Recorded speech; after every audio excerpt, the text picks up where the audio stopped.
Hello everybody out there in FPV world. It's Turbo FPV world. Yeah, we're hopping up to the Tinyhawk. I was not satisfied with the VTX display in my goggles. It just wasn't good enough for me. I got a lot of trees. I fly it in my backyard a lot, and around these trees and like to the other side of the house and stuff. It was really hard to do. It's hard to get too far from you. If you're out in the wide open, the stock one's probably fine. But what I've done here, I put the Diamond, the Happy Model Diamond VTX and DVR on it because I did want to record better footage than from my goggles. Try that out.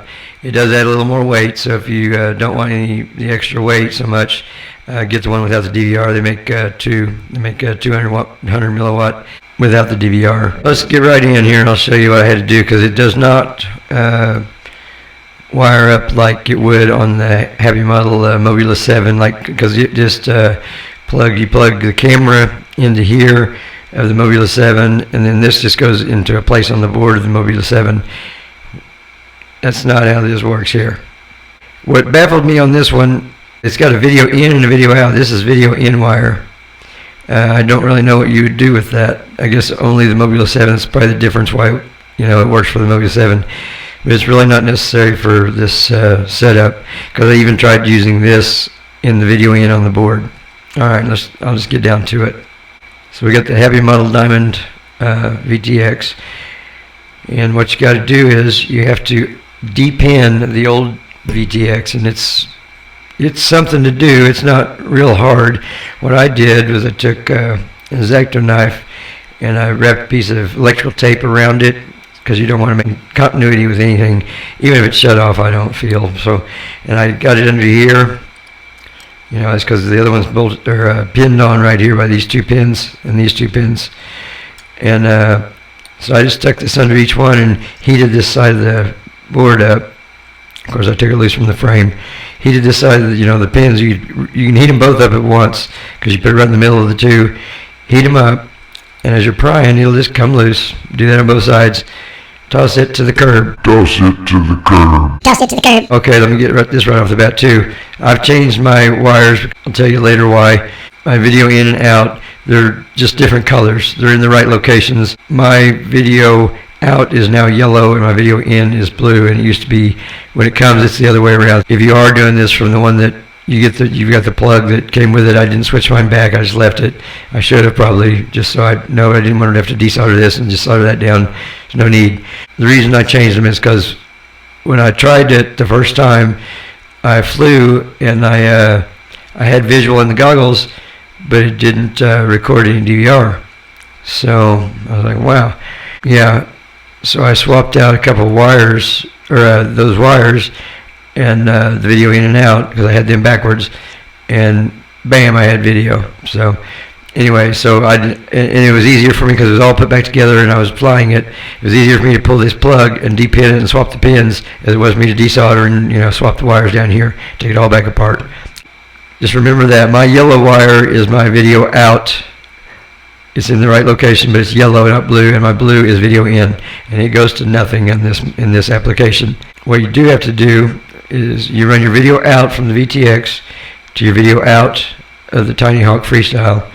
That's where the pin was for video out. It even says it. And then there's my TX for smart audio, TX2, and that's where the green wire is soldered.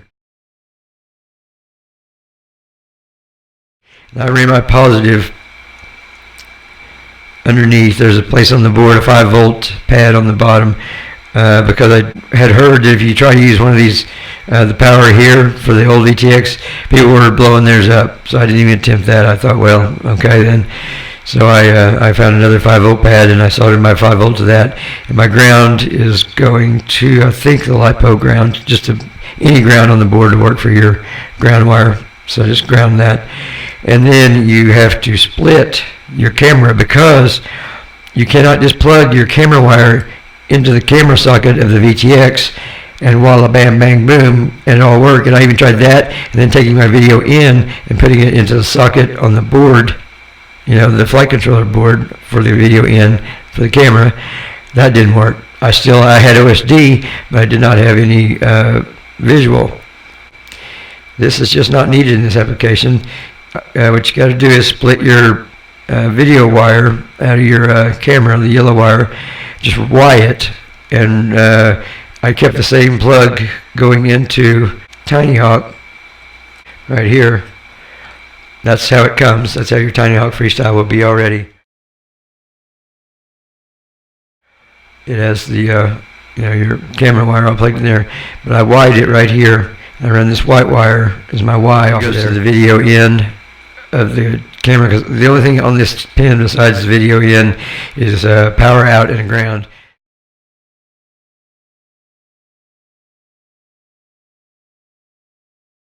So if you could plug your Mobula 7 camera into here, all I needed was the video signal to be going in here, because this is where your DVR will record the video. You get your visual, I guess, through the board and your OSD, smart audio and all that through your Betaflight. And then, but in order to get any video to the DVR, it has to come in this plug. This video in doesn't do that. And see, I thought I could get away with that. That didn't work. I don't know why. I don't know what that's for. That's why I do not know why you need a video in on this VTX. The Mobula 7 application must be different for whatever it may be. And then put you a little bit of, what do they call that, PB boo-boo tape on the back of here so nothing grounds out. XM receiver, because I didn't like the range I was getting off the SPI stock receiver, because I have a lot of trees. I'm probably getting multipathing and all kinds of stuff, reflection and stuff from things and Wi-Fi around here, so I wasn't getting good enough radio range as well.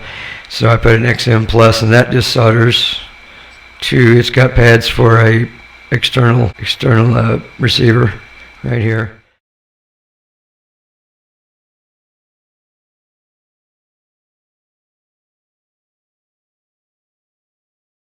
It's got your signal, positive and ground. Just put your receiver there and bind it like normal. What else have I done? Oh, these Assure race props, they work great. And I did have to eventually put screws. These were just too loose to start from the get-go, but these that come with it, what do they call the Emaxes? They call them the Rush, and they have other names for them too, I guess. But these will push on and be pretty tight. But I did spin like 4 off in 10 minutes while I was playing with this thing. And so now I have to bolt them on, or screw them on. So, but anyway, I tried these Assure because I ran out of these. So yeah, these work great for the Tinyhawk Freestyle. And I even got to set my camera angle back to the second notch on the top plate, because I can go faster now. I can see. Oh my Lord, I can see. And I put an XT60 on there because I have a few batteries that are like this that I already have XT60s, and I do have some of these too. So I took this off the Tinyhawk Freestyle and made an adapter to adapt to a XT30. Did I say XT60 a minute ago? I may have. XT30 is what I meant. But yeah, you take these, and just solder that to an XT30. And then you can run 2 1S's. So I can run mine either way. And I did add a beeper.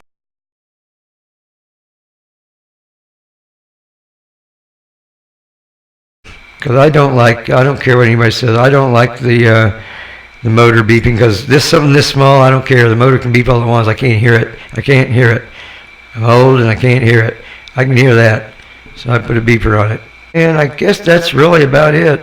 My frame's still broken. I contacted Emax and they haven't got frames yet. So waiting on that. But it still flies and it's still a ball. It's great now. I actually love the Tinyhawk Freestyle now. At first I was hip to it and it was okay, but I just wasn't thrilled with it. I'm not thrilled like I am now. It's a joy to fly. The only thing I think I will change now, I'll upgrade it, the camera, to either RunCam Nano or the Racer Nano. I want the Racer Nano, depending on weight, I guess, because this mod that I did, the things I did, added 4 grams.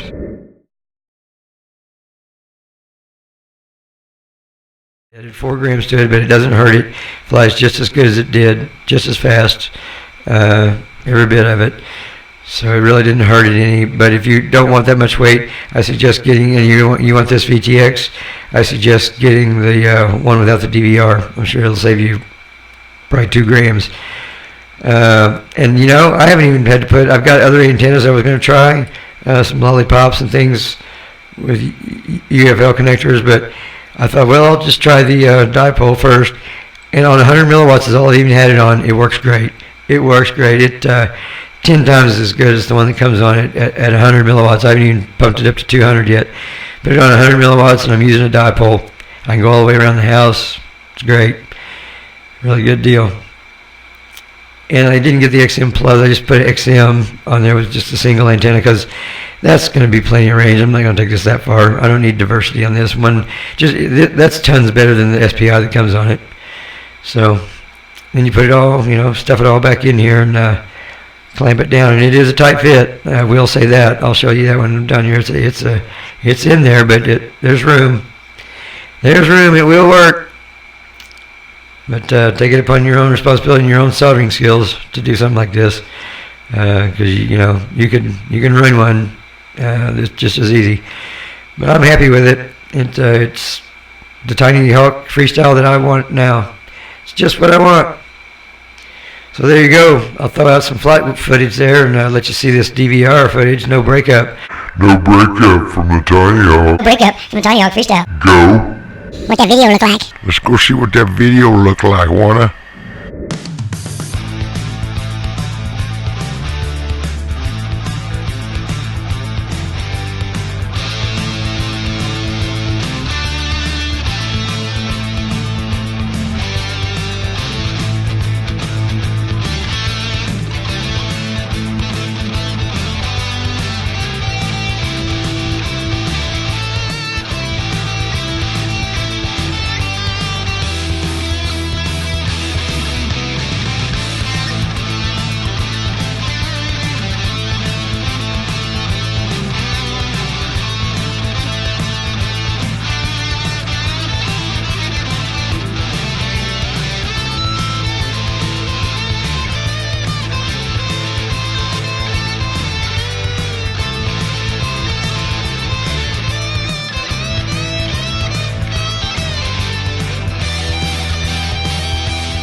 One one one one one. 11111 11111. Check baby, 1. That's how I do sound check. Alright. Promised I'd come back, I think I did, and show you what the completed Tinyhawk Freestyle turbo version upgraded model does. Looks like. Got my camera on the second notch. Oh yeah, we can see him fly now. It's good to see when you fly, isn't it? But yeah, it works good. And let's take this batteries off here. Here's my handy dandy adapter. Yeah, well, okay. See, like I said, it barely fits, but it does. I put like a little dab of hot glue on the front and the back and have it stand off right there. I hot glued my antenna, shrink wrapped it. There she is. Receiver. Tinyhawk Freestyle. Alright everybody, there you go. That's my upgrade, and like I said, I think I will do the Run Cam Nano or Race Nano camera. Might add a little weight, but it'll be even better video and well, better visual altogether, because now that I can record, I see that camera is not real good, and it's pretty wide angle, but it'll work. And we're off.